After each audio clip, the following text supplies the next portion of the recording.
कविता अपने माता पिता की बहुत लाडली थी। 3 बड़े भाइयों की बहन थी। कोई भी चीज़ मांगने पर उसे उसी वक्त सामने हाजिर हो जाती थी। पूरे घर में रौब था उसका। पूरे परिवार और नौकरों पर राजकुमारी की तरह हुक्म चलाया करती थी। स्कूल में भी पूरा रौब था उसका। बड़े घर की लाडली जो थी वह ऐसे ही उसने कॉलेज में दाखिल लिया था। उसके ठाट बाट गाड़ी बंगला देखकर, हर दिन नया फैशन देखकर हर कोई उससे दोस्ती करना चाहता था। थोड़े ही दिन में उसके बहुत से दोस्त बन गए। पूरे कॉलेज में उसकी अपनी ही एक पहचान थी। इन दिनों उसके घर एक रिश्ता आया। खानदानी लोग थे और पापा की पुरानी जान पहचान थी। उसके साथ कविता के साथ कोई ज़बरदस्ती नहीं थी, पर कविता ने फिर भी हाँ कर दी, क्योंकि वह अपने परिवार से बहुत प्यार करती थी। वह जानती थी कि वह लोग उसका अच्छा ही सोचेंगे। लड़के का नाम राजा था। राजा काफ़ी पढ़ा लिखा और समझदार लड़का था। ससुराल वाले भी बहुत अच्छे थे। ससुराल में कविता की जगह वैसे ही थी जैसे कि मायके में। कोई भी कार्य कविता की सलाह के बिना नहीं होता था। सबकी लाडली बहू बन गई थी वह। फिर उसके घर एक बेटे का जन्म होता है। जी हाँ दोस्तों, अभी तक आप मेरे चैनल को सब्सक्राइब नहीं किए हैं तो मेरे चैनल को सब्सक्राइब कर ले और बेल आइकन को प्रेस कर दे। फिर दोस्तों आगे क्या होता है। वह सबकी लाडली बहू बन गई थी। फिर उसके घर एक बेटे का जन्म हुआ। राहुल कविता को जान से प्यार करता था। पोता पाकर ससुराल वाले तो फूले नहीं समाते थे। कविता कभी कभी सोचती थी कि उसकी किस्मत कितनी अच्छी है। उसका हर अपना उसे कितना प्यार करता है। चाहे जीवन में कैसा भी समय आए, मेरे साथ हैं। मैं कभी अकेली नहीं हो सकती। कितनी खुशकिस्मत हूँ मैं। पर शायद कविता की खुशियों को उसकी अपनी ही नज़र लग गई थी। एक दिन वह मायके जाने की जिद कर बैठी।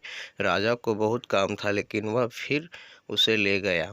रास्ते में उनकी गाड़ी अन्य गाड़ी से टकरा गई। कविता, राजा और राहुल बहुत बुरी तरह से जख्मी हो गए। काफ़ी दिनों के इलाज के बाद राजा को राहुल तो ठीक हो गए, लेकिन कविता बुरी तरह ठीक ना हो सकी। सर पर चोट लगने के कारण वह अपनी आंखों की रोशनी खो बैठी।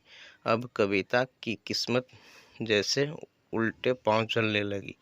मायके वाले कुछ दिनों तक उसे मिलने आते रहे। फिर कभी कभार फ़ोन ही करके पूछ लेते कि अब कैसी है वो।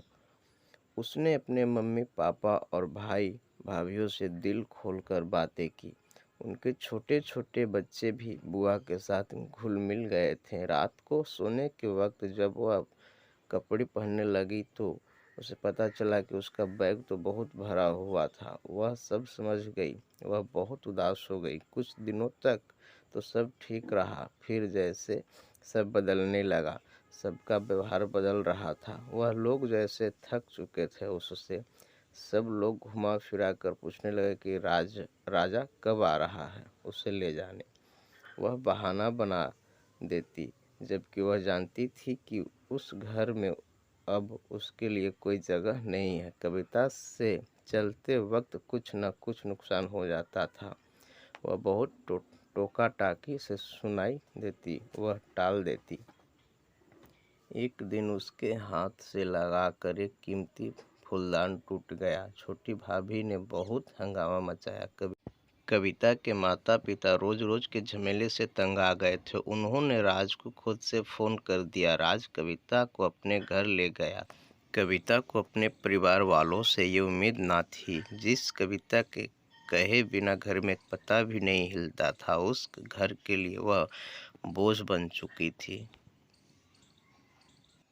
ऐसे ही कहानी सुनने के लिए आप मेरे चैनल को सब्सक्राइब ज़रूर करें।